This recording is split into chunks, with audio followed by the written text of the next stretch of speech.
Okay, ఎక్సెల్లో ఈరోజు కొన్ని short cut keys గురించి చూద్దాం.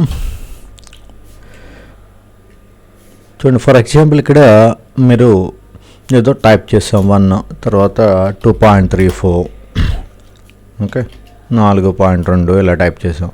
ఇప్పుడు దీన్ని సమ్ చేయాలంటే ఏంటి?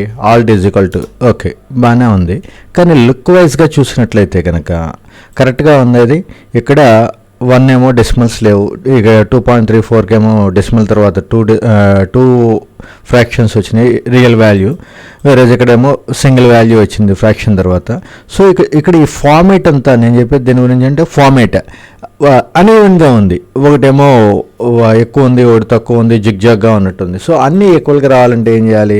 జస్ట్ దీని పక్కన 4.2 అని వచ్చాం కదా, 2 0, ఓకే దీని పక్కన 1.00 అలా పెడితే కరెక్ట్గా వస్తుంది. కానీ ప్రాబ్లం చూడండి, అబ్జర్వ్ చేశారా? 1.00 కొట్టడంతో ఎంటర్ కొట్టడంతో ఆటోమేటిక్గా 0.00 అనేది మాత్రం డిస్ప్లే అవ్వట్లా, పోయింది ఆటోమేటిక్గా, ఓన్లీ 1 ఉంది. ఇప్పుడు అదే 1.50 అని చెప్పి కొట్టారనుకోండి, ఓకే 1.5 కొడితే ఓకే, బట్ జీరోస్ వచ్చేప్పటికి ఆటోమేటిక్గా అది హైడ్ చేసేస్తుంది.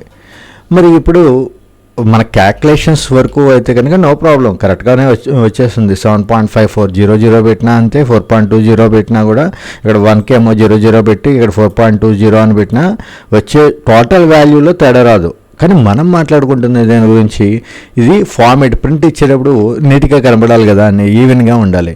సో ఇప్పుడు దీనికి సొల్యూషన్ ఏంటని చూద్దాం. ఈ కర్సర్ని ఇక్కడ ప్లేస్ చేసి Ctrl+1 కొట్టండి. Ctrl+1 కొట్టి ఇక్కడ నెంబర్, Ctrl+1 దేనికి పర్పస్ ఏంటిది? To go to format cells dialog box, shortcut keys, okay to open format cells dialog box.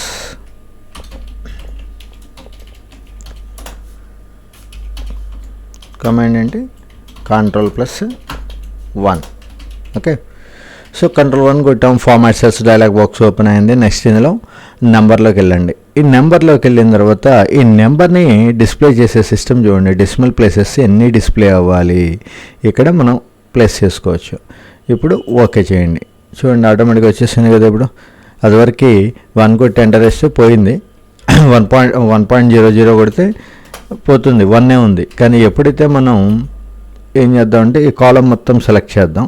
ఇప్పుడు ఏ సెల్కి అయితే, ఇప్పుడు ఫార్మాట్ సెల్స్లోకి వెళ్ళి ఇక్కడ Ctrl+1 కొట్టి ఇక్కడ కొడితే ఈ ఒక్క సెల్లే మారుతుంది. ఫర్ ఎగ్జాంపుల్ ఇక్కడ నెంబర్ పెట్టాం, ఇక్కడ డెసిమల్ ప్లేసెస్ 2 తీసుకున్నాం, ఓకే. ఇప్పుడు ఈ ఒకదానికి అది అప్లై అవుతుంది. మళ్ళీ 2 కొడితే మళ్ళీ ఇక్కడ మళ్ళీ మామూలుగా వస్తుంది. సో ప్రతిసారి Ctrl+1 కొట్టి మళ్ళీ ఫార్మాట్ సెల్స్లోకి వెళ్ళి ఇక్కడ ఇదంతా చేసే బదులు మీకు ఎక్కడ వరకు డేటాని టైప్ చేస్తుంటే మొత్తం రావాలి, ఎక్కడ వరకు కావాలనుకుంటున్నారో ఆ కాలం మొత్తం సెలెక్ట్ చేయండి, Ctrl+1. ఇప్పుడు నెంబర్ అప్లై చేయండి, ఓకే. సో ఇప్పుడు మీరు 4.00 అని మీరు కొట్టకపోయినా ఆటోమేటిక్గా అదే తీసుకుంటుంది. జస్ట్ 2 అని ఎంటర్ ఇచ్చినప్పటికీ కూడా ఆటోమేటిక్గా వాల్యూస్ మిగతా డెసిమల్ ప్లేసెస్ అది డిస్ప్లే చేస్తుంది. సో ఏం చేయాలి? ముందు Ctrl+బార్ ఇచ్చి, ఇదే Ctrl+బార్ దేనికి? కాలం సెలెక్ట్ చేయడానికి. లేదా మీకు కాలం కాదు, ఈ రోలో ఉన్నట్లన్నిటికీ రావాలి, లేదా మొత్తం అన్నిటికీ అసలు ఎంటైర్ షీట్లో ఎక్కడున్నా రావాలి, అప్పుడు Ctrl+A కొట్టేయండి, ఓకే. Ctrl+A దీనికి సెలెక్ట్ అవ్వాలి, అది తెలిసిందే కదా. అది అయినా కూడా రాస్తున్నా, కొంతమంది ఐడియా లేని వాళ్ళు ఎవరైనా ఉన్నారేమో. To select the entire sheet,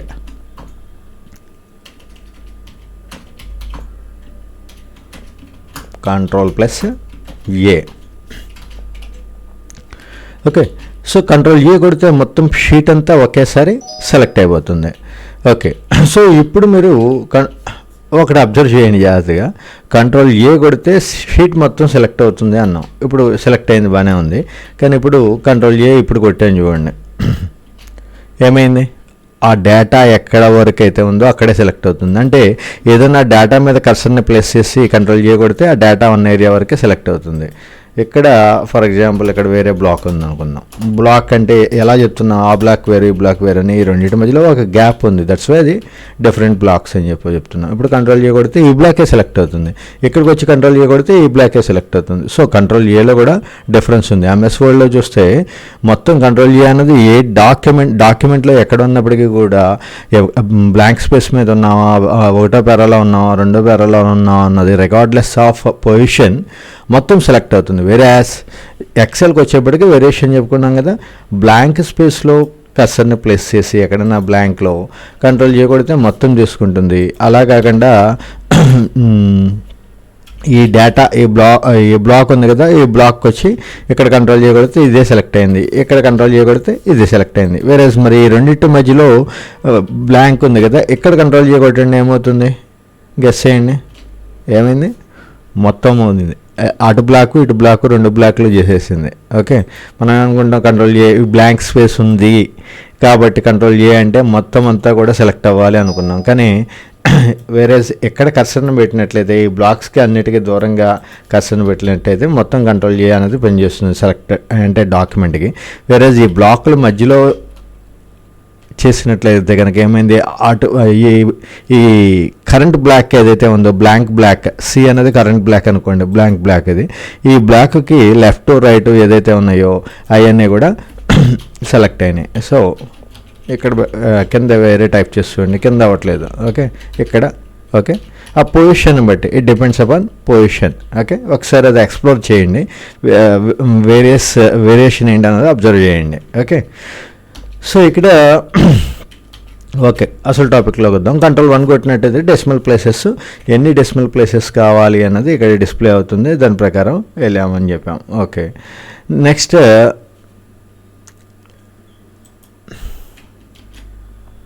ఈ ఏరియా జూమ్ చేస్తున్నాను చూడండి కొద్దిగా. ఓకే, ఇక్కడ నెగిటివ్ నెంబర్స్ని ఎలా డిస్ప్లే చేయాలి, మైనస్ వాల్యూతో డిస్ప్లే చేయాలా లేకపోతే రెడ్డా? ఫర్ ఎగ్జాంపుల్ ఇక్కడ కొన్నేమో పాజిటివ్ వాల్యూస్ ఉన్నాయి, కొన్నేమో నెగిటివ్ వాల్యూస్ ఉన్నాయి. సో అట్ ఏ గ్లాన్స్ చూడంగాతో ఎక్కడ నెగిటివ్ వాల్యూ ఉంది అనేది చూడాలంటే కొద్దిగా అబ్జర్వేషన్ చేయాలి మనం. సో కీన్ అబ్జర్వేషన్ మీద అట్ ఏ గ్లాన్స్ చూడంగాతో పలానా అది మైనస్ ఉంది, ఇక్కడ 4-5 వాల్యూసే ఉన్నాయి కాబట్టి ఓకే. అలాగంటే నెంబర్ ఆఫ్ వాల్యూస్ ఉన్నప్పుడు ఎక్కడెక్కడ నెగిటివ్స్ ఉన్నాయి అన్నది చూడాలి అంటే కనుక అది అపారెంట్గా డిస్ప్లే అవ్వదు కాబట్టి దానికి ఒక ఆప్షన్ ఏమి ఇచ్చాడు, ఇక్కడ నెంబర్లోకి వెళ్ళి ఓకే రెడ్ సెలెక్ట్ చేయండి. అంటే నెగిటివ్ వాల్యూస్ని ఎలా డిస్ప్లే చేయాలి చూడండి. ఎప్పుడైతే మనం ఈ ఏరియా మొత్తం సెలెక్ట్ చేస్తున్నాను, సెలెక్ట్ చేసి నెగిటివ్ నెంబర్స్కి రెడ్ సింబల్ పెట్టాను. ఇప్పుడు మీరు ఎక్కడ రెడ్ వాల్యూ మైనస్ వాల్యూ కొట్టినప్పటికీ కూడా ఆటోమేటిక్గా అది నెగిటివ్ వాల్యూలోకి వెళ్తుంది. సారీ, నెగిటివ్ వాల్యూ కొట్టినట్లయితే కనుక అది రెడ్లోకి డిస్ప్లే అవుతుంది. ఓకే, సో అది నెగిటివ్ వాల్యూకి సంబంధించిన ఆప్షన్. నెగిటివ్ వాల్యూని ఎలా డిస్ప్లే చేయాలి, రెడ్లో డిస్ప్లే చేయాలా లేదా. అదేవిధంగా ఇంకో ఏమి ఇచ్చాడు, ఇక్కడ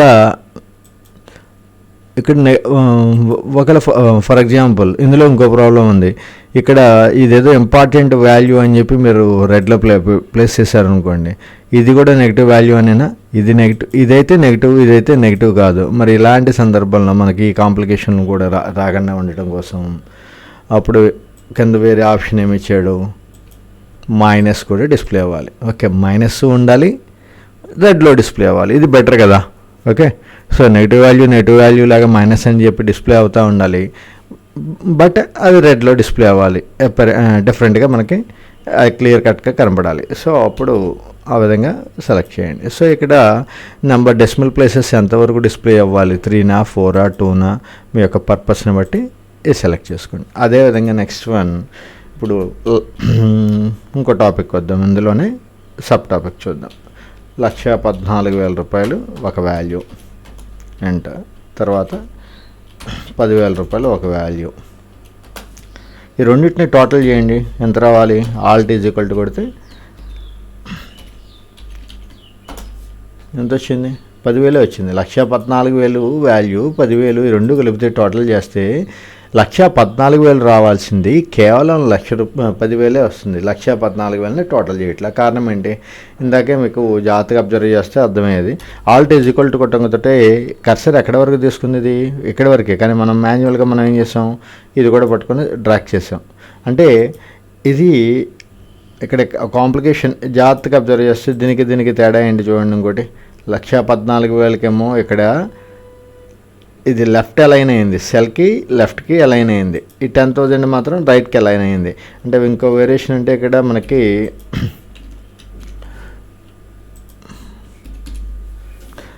ఓకే ఇంకో రైట్కి అలైన్ అయింది. కారణం ఏంటంటే రైట్కి అలైన్ అయిన డేటా మాత్రమే ఆటోమేటిక్గా మీరు ఎంటర్ చేయగలుగుతాడే, అది మాత్రమే న్యూమరికల్ డేటా కింద తీసుకుంటుంది. మీరు ఏదన్నా స్పెషల్ సింబల్స్ యూజ్ చేసి క్యారెక్టర్ని నెంబర్స్ని ఎంటర్ చేసినట్లయితే కనుక ఆటోమేటిక్గా అది క్యారెక్టర్ డేటా కింద వచ్చేస్తుంది. ఒక వాల్యూ క్యారెక్టర్ డేటా కింద కన్సిడర్ చేసిందా ఎక్సెల్, లేదా న్యూమరికల్ వాల్యూ కింద కన్సిడర్ చేసిందా అన్నది మనకి క్లియర్గా ఎలా అర్థమవుతుందంటే రైట్కి ఎంటర్ కొట్టంతో ఆ సెల్కి రైట్కి అలైన్ అవుతే కనుక రైట్ సైడ్కి ఆటోమేటిక్గా వెళ్ళిపోతే కనుక దాన్ని న్యూమరికల్ వాల్యూ అని చెప్తాం. వేరేజ్ ఎప్పుడైతే మనం వాల్యూ 4,20,000 కొట్టాం, వాల్యూ ఎంటర్ కొట్టడంతో ఏమైంది, లెఫ్ట్కి ఉంది, రైట్కి రాలేదు. It's not a numerical value. So మరి దీనికి సొల్యూషన్ ఏంటి? ఇప్పుడు మనకి కామాలు కావాలి. కామాలు ఎక్కడ 1,14,000 అని చెప్పి ఇలా ఇచ్చేసాం అనుకోండి, ఇది కొద్దిగా చదవడానికి రీడబిలిటీ ఈజీగా ఉండదు. ఇది అసలు 11 లక్షల లేకపోతే ఈజీగా 1000 సెపరేటర్ ఉండాలి కదా మనకి. సో అప్పుడు మీరు ఏం చేస్తారంటే 1000 సెపరేటర్ని మీరు మాన్యువల్గా టైప్ చేయకండి. ఇక్కడ నెంబర్లోకి వెళ్ళిన తర్వాత ఇక్కడ యూజ్ 1000 సెపరేటర్ అని ఉంటుంది, దీని ద్వారా మాత్రమే చేసుకోండి. ఓకే, సో క్లియర్గా వచ్చింది కదా. ఇది మిలియన్ సిస్టమ్. యాక్చువల్గా మనకి ఇండియాలో మన ఏషియన్ కంట్రీస్లో ఏంటి 10 లక్షలు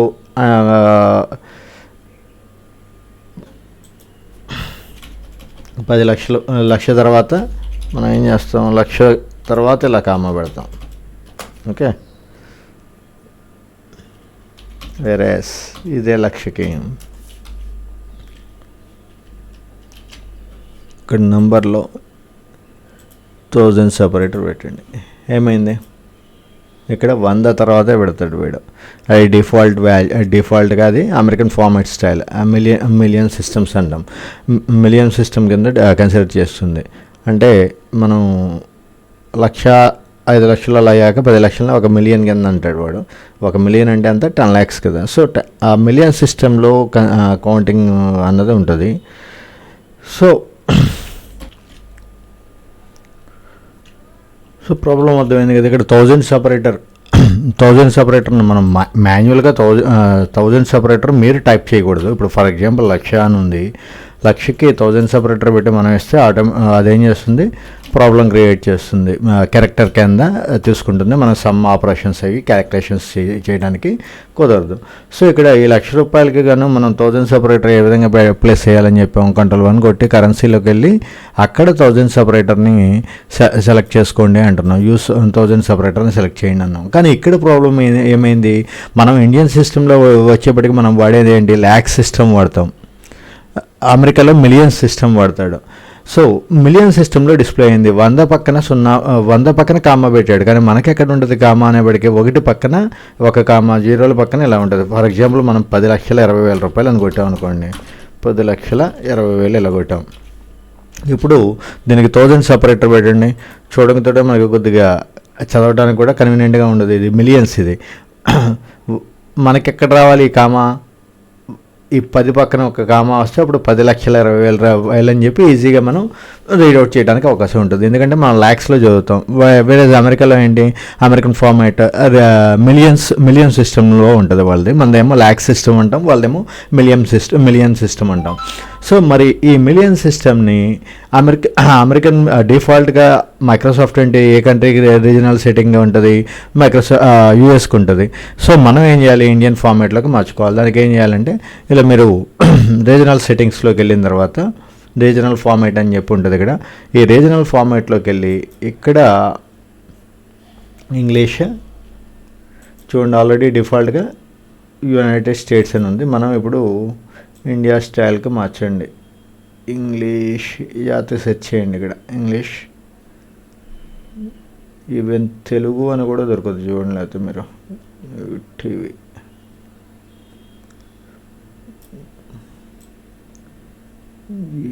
okay, English India. Okay, so ఇక్కడ ఇంగ్లీష్ ఇండియా ప్లేస్ చేస్తాం. ఇప్పుడు కర్సర్ ఇప్పుడు చూడండి, ఆటోమేటిక్గా ఇక్కడ మనం ఏం చేంజ్ చేయాలి. అక్కడ ఎప్పుడైతే చేంజ్ చేసామో ఆటోమేటిక్గా ఇది 1 lakh మన ఫార్మాట్లో వచ్చేసింది కదా. ఇది 1 lakh, ఇది 10,20,000 రూపాయలు. ఇది ఎందులోకి వెళ్ళాలి? రీజనల్ ఫార్మాట్ అని మార్చుకోవాలి. ఇది ఒక్కో సిస్టంలో ఒక విధంగా ఉంటుంది. ఇప్పుడు సాధారణంగా మీకు ఇక్కడ సిస్టమ్ డేట్ అండ్ టైంలోకి రైట్ క్లిక్ చేసి, సిస్టమ్ ట్రై ఉంది కదా, సిస్టమ్ ట్రైలో డేట్ అండ్ టైం మీద రైట్ క్లిక్ చేసి అడ్జస్ట్ డేట్ అండ్ టైంలోకి వెళ్ళండి. వెళ్ళిన తర్వాత ఇక్కడ మీకు రీజనల్ సెట్టింగ్స్ అని చెప్పి డిస్ప్లే అవుతాయి.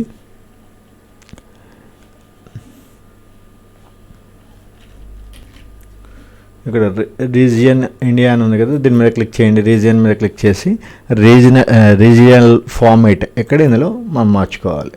ఓకే, సో ఈ రీజనల్ ఫార్మేట్ అన్నది ఎక్కడుందో చెక్ చేసుకోండి. మీరు సెట్టింగ్స్లోకి వెళ్ళిన తర్వాత అడ్జస్ట్ డేట్ అండ్ టైంలోకి వెళ్తే ఇక్కడ విండోస్ 11 కాబట్టి ఇక్కడ కొద్దిగా ఇంటర్ఫేస్ డిఫరెంట్గా ఉంటుంది. రీజన్ ఇండియాలోకి వెళ్ళిన తర్వాత ఇక్కడ రీజనల్ ఫార్మేట్ అనేది డిస్ప్లే అయింది.